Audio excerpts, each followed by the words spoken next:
Widowed rancher searched for help for his crying baby until quiet neighbor offered her milk and heart.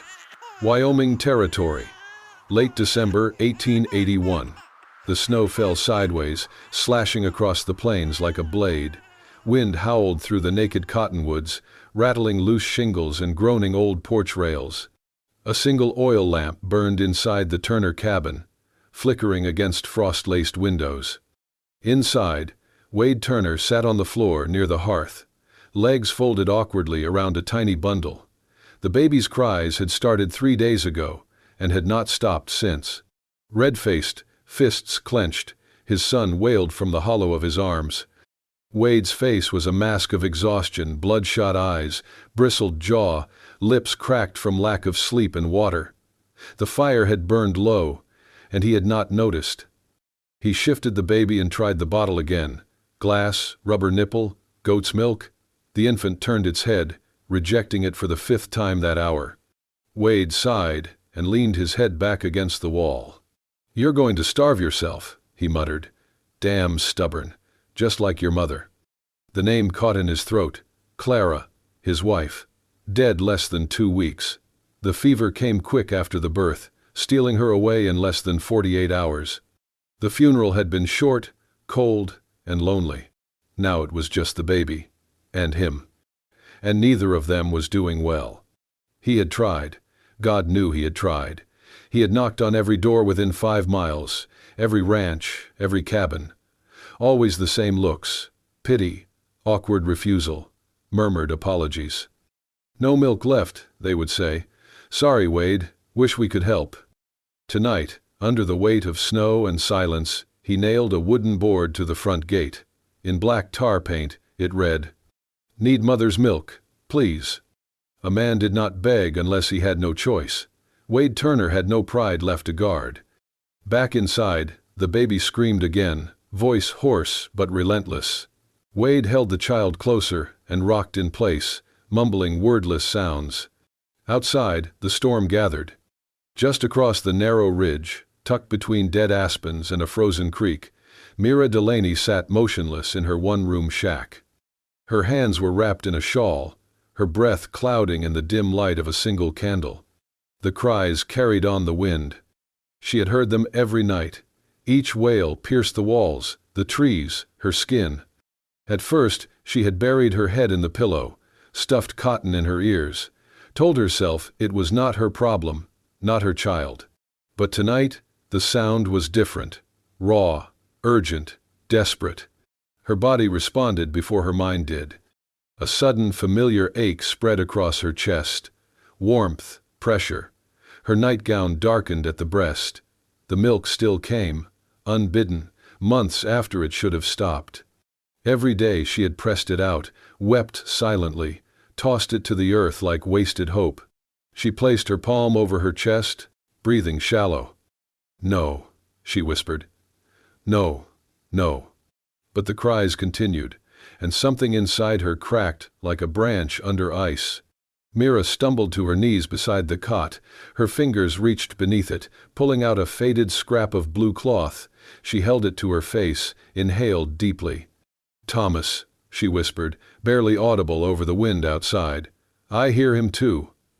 Her arms shook. She stood up and crossed the room. Took her shawl, took the empty milk tin, opened the door. The wind slapped her face, sharp and punishing. But she kept walking, eyes locked on the faint glow of the Turner place. The wind roared like a wild animal across the plain. Snow came down in waves, dense and heavy, blanketing the world in white silence and fury.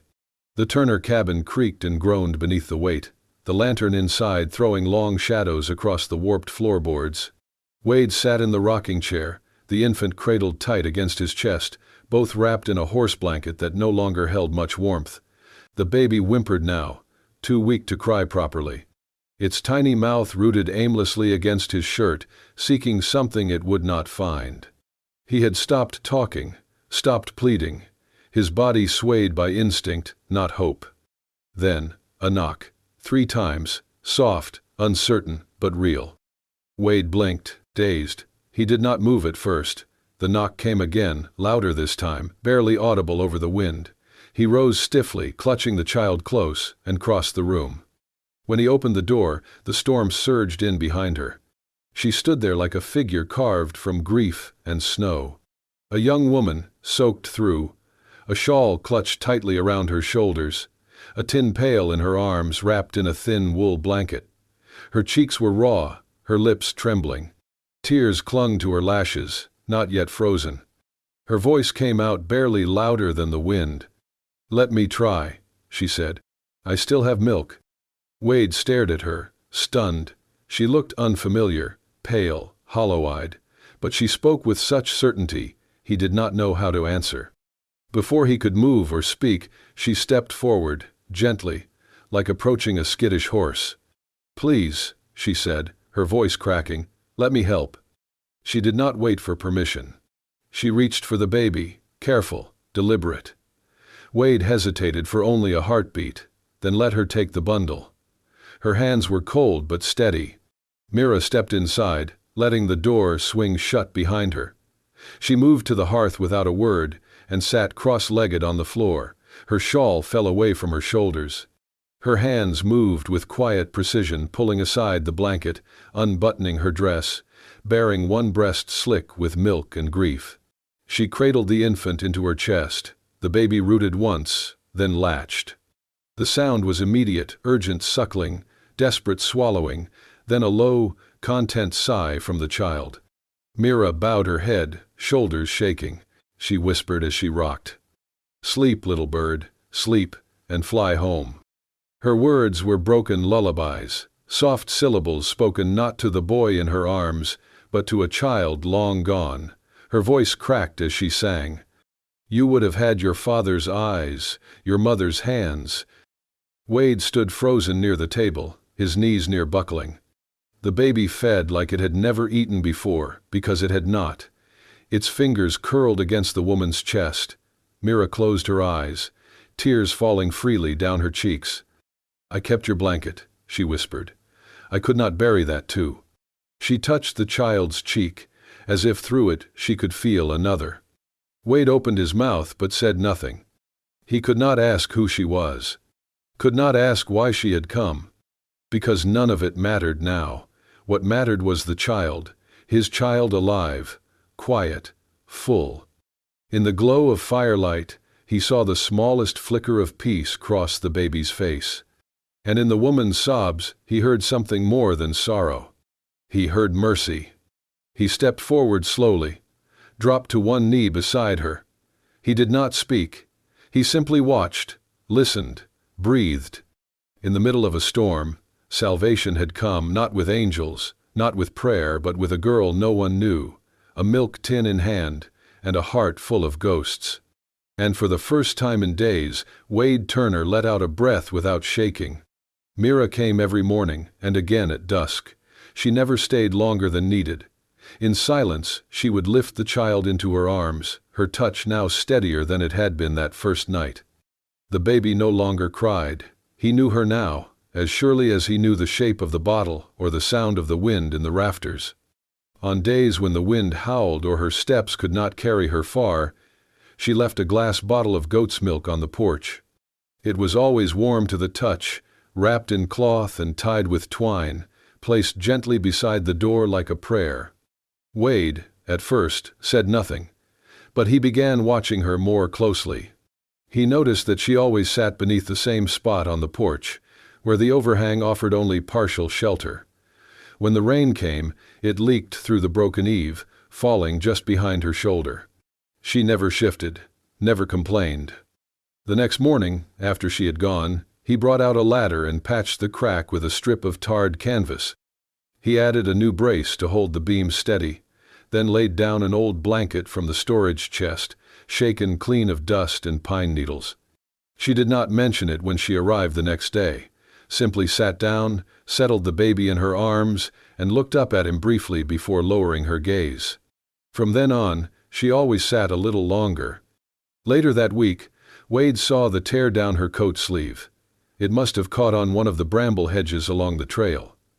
He noticed the way she bent her wrist to hide it, how her fingers curled under the frayed edge as she fed the child. That night, long after she had gone and the baby slept soundly in his makeshift cradle, Wade opened the old cedar trunk at the foot of his bed. Inside, beneath folded shawls and his wife's Bible, was a tin sewing box. The needle was bent, the thread old, but his hands remembered the work. He sat by the firelight, sewing carefully, double-stitching the rip with thread once used for patching his own shirts. When he finished, he folded the coat and placed it on the chair near the door. The next morning Mira paused when she saw it. She picked up the coat, turned the sleeve over in her hand, and pressed a thumb along the new seam.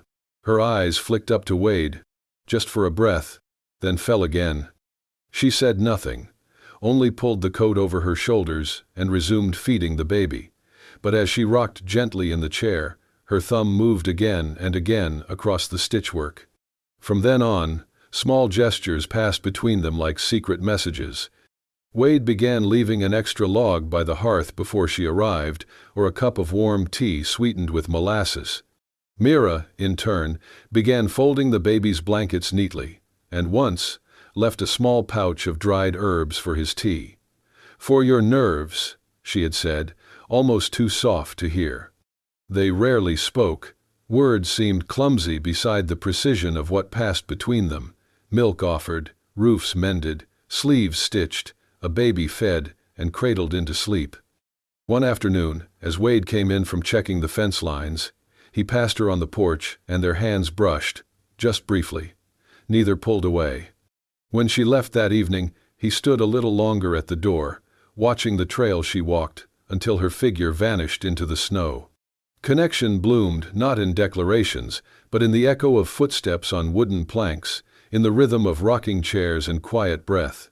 There was something being built between them, not a courtship, not yet, but a structure no less strong for its quietness. And though the cold clung to the land, though winter still ruled the plains, something warm had rooted in the spaces between them. It did not have a name, but it was growing. Morning came gray and heavy, the kind of light that never truly broke through the clouds. The wind had quieted, but the cold had sharpened overnight, turning the world brittle. Wade waited. He had already lit the fire, warmed the milk bottle, and rocked the baby twice. The boy fussed, but did not cry the way he used to. His little eyes searched the doorway each time the wind brushed the walls. By mid-morning, Wade stepped onto the porch, baby bundled tight against his chest. The path Mira always took was still smooth, untouched by footprints. Something twisted in his gut. He looked once more toward the ridge, nothing but white, endless and cruel. He did not think, he simply moved. The snow was deep enough to swallow his boots. Each step cracked through the crust, and the baby whimpered against his coat. The air bit at his lungs, but he pressed on, following the faint line of fence posts that marked her property. By the time he reached her cabin, his breath came in clouds. The door was half open, creaking against the wind. "Mira?" he called softly. No answer.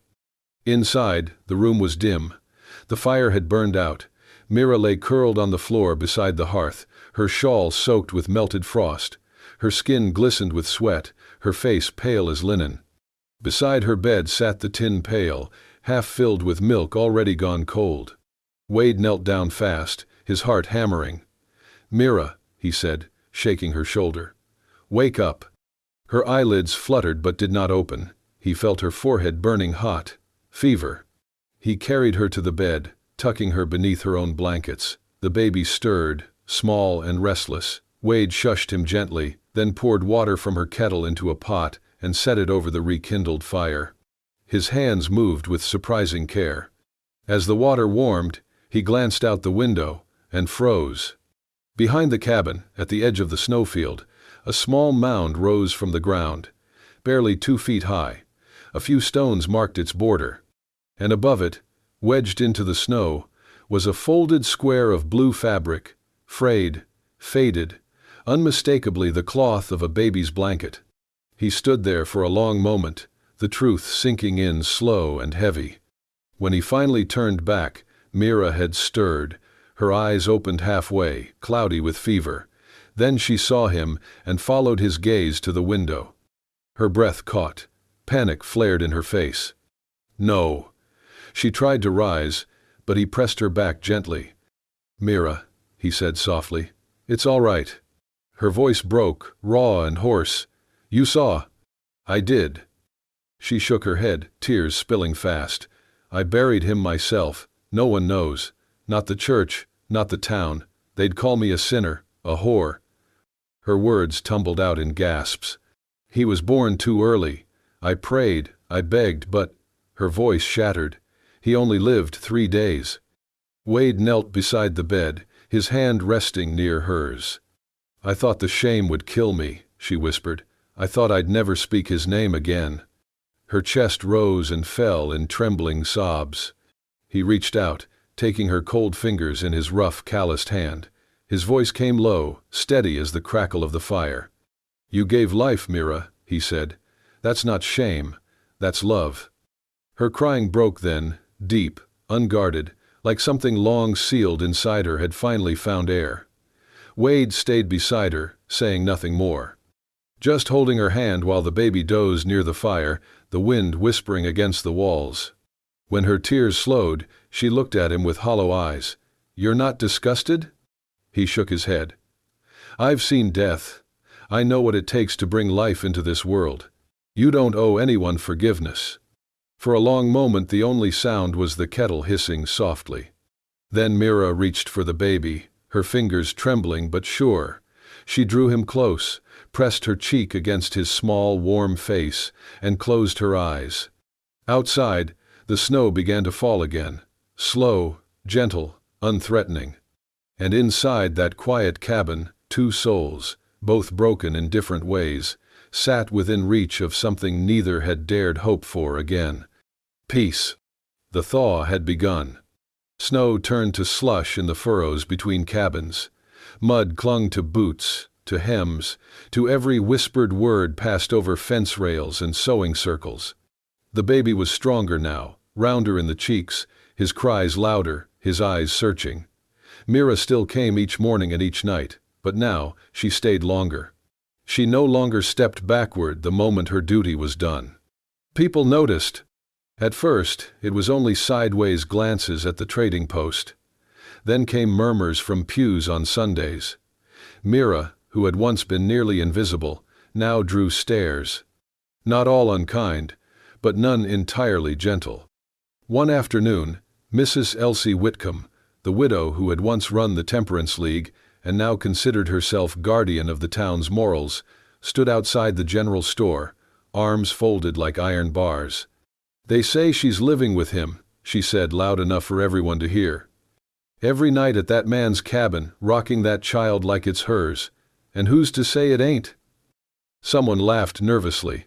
Another muttered, "It's Wade's, sure enough." Elsie narrowed her eyes. "Then why does the babe have her eyes?" The next day, a letter was written. A threat to the elders of the church.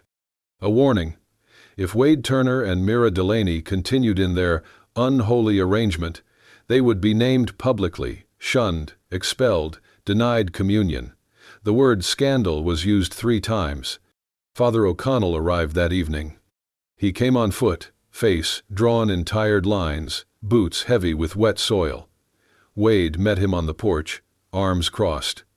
The baby cried faintly from within. "You know why I'm here," the priest said quietly. "I do." "People are speaking, loudly. Some want action." Wade nodded. "They always do." O'Connell sighed. "It's not just them," the council met. "If this living arrangement continues without marriage, they'll be forced to act. You could lose land rights. The child might be taken." Wade looked away, jaw tight. "I'm not shaming her. I'm not taking anything she doesn't offer." "Then marry her, son." Wade stared past the priest, into the gray sky beyond the trees. "It's not that simple." But it was, and it wasn't. That night, when Mira returned with her shawl wrapped tight, Wade didn't speak right away. He watched her feed the boy.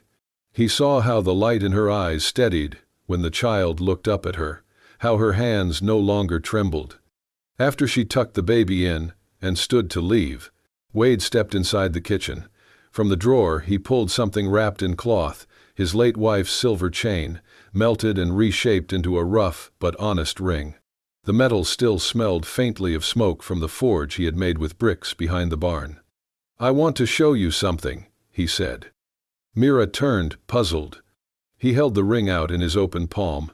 "It's not fancy, not gold, but it's all I have left that's clean." Her lips parted.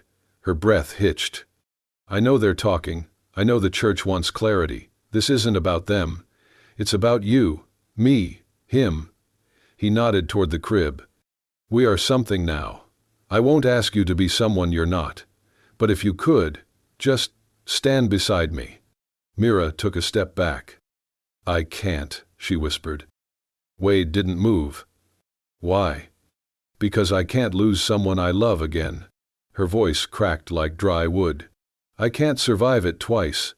Silence fell between them. Wade looked down at the ring. "You think I'll leave?" "I think everyone leaves." Her hands were at her sides, clenched into fists. "When my baby died, I didn't want to live. When his father rode away, I told myself I was lucky. At least I hadn't learned to love him. But then I loved the child, and he left too." She turned, heading toward the door. "I love that boy," she said over her shoulder. "And maybe I love you, but I'd rather walk away whole than stay and lose it all again." She shut the door behind her before Wade could speak. The ring lay forgotten on the kitchen table, a loop of silver dull in the dying firelight. The next morning, there was no knock at the door. Only a small bottle of milk, wrapped in an old towel, resting on the porch. The milk was cold, half frozen from the night. Wade stood staring at it for a long time before picking it up. He warmed it gently, fed the baby, then sat beside the crib and waited. Mira did not return that evening, nor the next day, nor the one after. By the fourth day, Wade stopped checking the porch. The bottle never came again. He moved like a man underwater. The baby began to fuss, then wail. No milk would satisfy him, no comfort settled him. His cheeks flushed red with fever, his little fists shook. Wade tried. He tried. He boiled every herb he could find, crushed roots into paste like the old women once taught. He rocked the boy until his own back ached, until the oil in the lamp sputtered dry. But nothing worked. By the sixth night, he sat with his head bowed over the crib, holding his child's burning body to his chest, whispering desperate prayers to a God he barely believed still listened. Then, in the stillness, he remembered the scarf. The one Mira always wore, green, fraying at the edge. He had seen it, something green blowing behind the shed that morning. He had dismissed it, thinking it was a scrap of cloth caught in a branch. Now he wasn't so sure. He wrapped the baby in a blanket, slung his rifle over his back, and stepped into the cold. The snow had fallen again, light but persistent, masking the land in pale silence. Wade moved slowly, following vague impressions in the snow, uneven footprints, drag marks. A path that veered behind the tree line and down toward the edge of his property. To the old barn. It had not been used in years. Inside, it was dark and bitter with cold. The wood groaned with wind. The roof leaked in patches. And there, huddled in the far corner beneath moldy hay and torn canvas, was Mira. She was curled in on herself, clutching something small, a worn baby blanket pressed to her chest. She did not look up when he entered. He crossed the barn in 4 steps, knelt beside her. The baby whimpered softly in his arms. "Mira." She didn't move. He touched her shoulder. Her body was stiff, trembling from more than just the cold. "Mira, it's me." Her head turned slowly. Her eyes were hollow, red from weeping. Her lips cracked, her voice dry as ash. "I failed him," she whispered. "I wasn't enough." "You were." "No, I'm cursed. Everyone I love dies." She reached for the tiny blanket again, pressing it tighter. "He was warm when I buried him. I wanted him to stay warm." Wade set the baby gently in her lap. Mira froze. The child blinked up at her, feverish, fragile, alive. "He needs you," Wade said. "And I do too." She looked at him, disoriented. "You said you couldn't be my wife," he whispered. "Fine. Then be his mother. You already are." Mira broke. Tears streamed down her face as she cradled the child to her chest, rocking slowly, her sobs deep and guttural like something torn from the earth.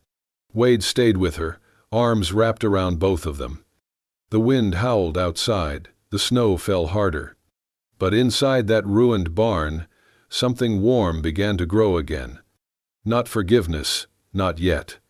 But something close. A beginning. Mira never returned to her house on the edge of the woods.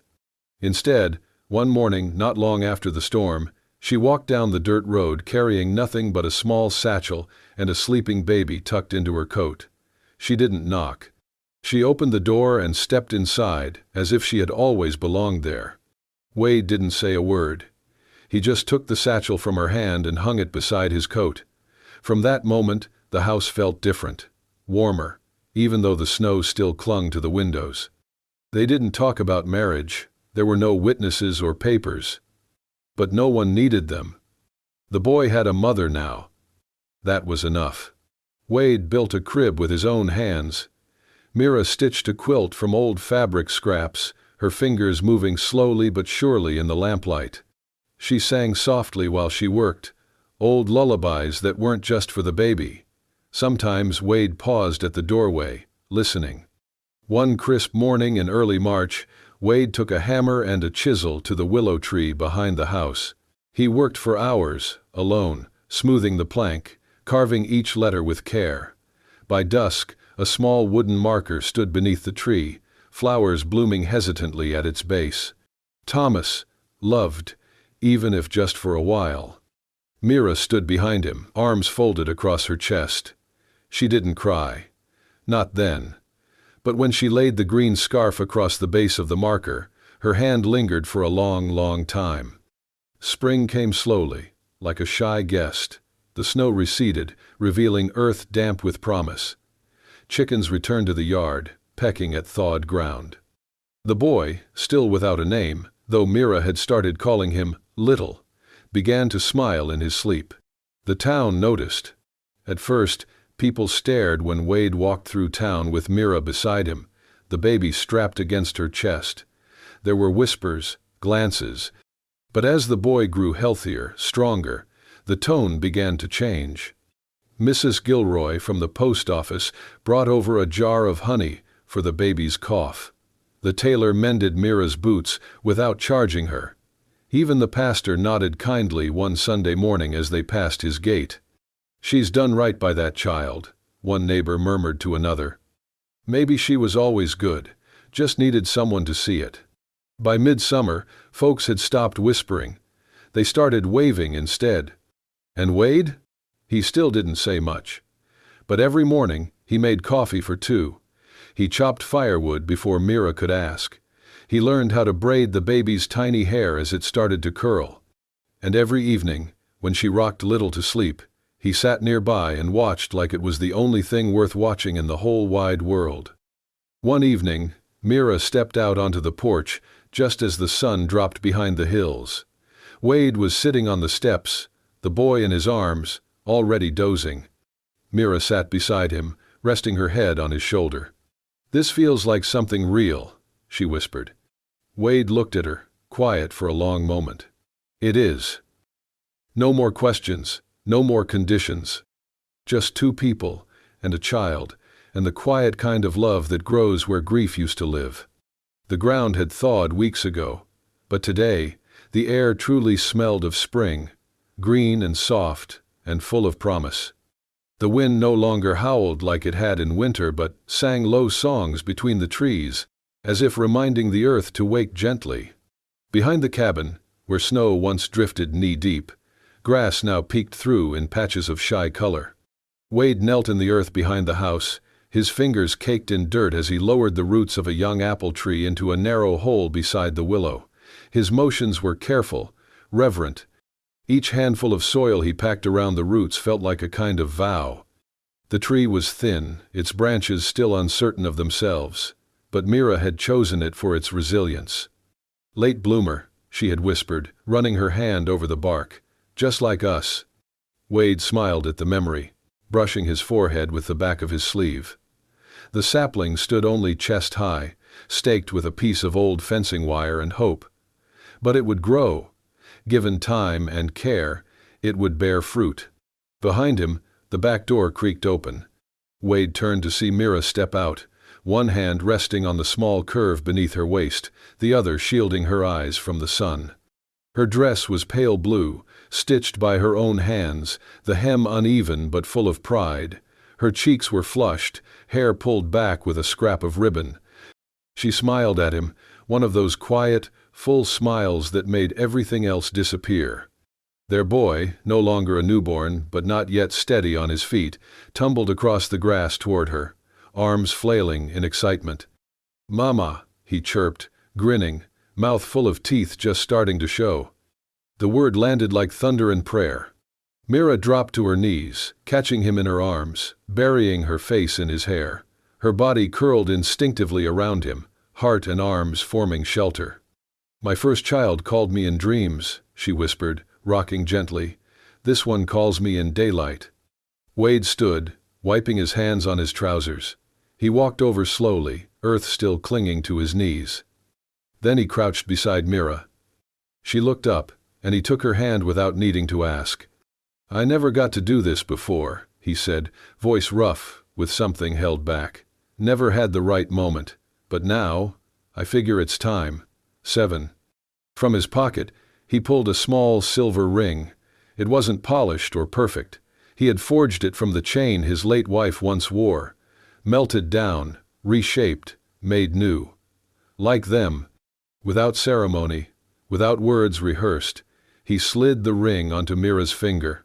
Her hand trembled as she looked down at it. "No, preacher, no paper," Wade said. "But it's real. You and me and him, and whoever else comes along." Mira nodded, tears glinting in her lashes. "We already did the hard parts," she said. "This is just the bloom after winter." Birdsong echoed from the trees. The willow whispered softly in the wind. They sat like that for a while, beneath the apple sapling, beside the resting place of a boy who was loved, and in the arms of the child who had brought them back to life. And for the first time in a long, long while, everything felt like beginning. If this story stirred something in you, if you felt the frost, the fire, the quiet mercy of love returning like spring, then don't let it vanish like smoke in wind. Hit that hype button, share this tale with someone who believes in second chances, and subscribe to Wild West Love Stories for more frontier hearts, hard-won romances, and the kind of endings that feel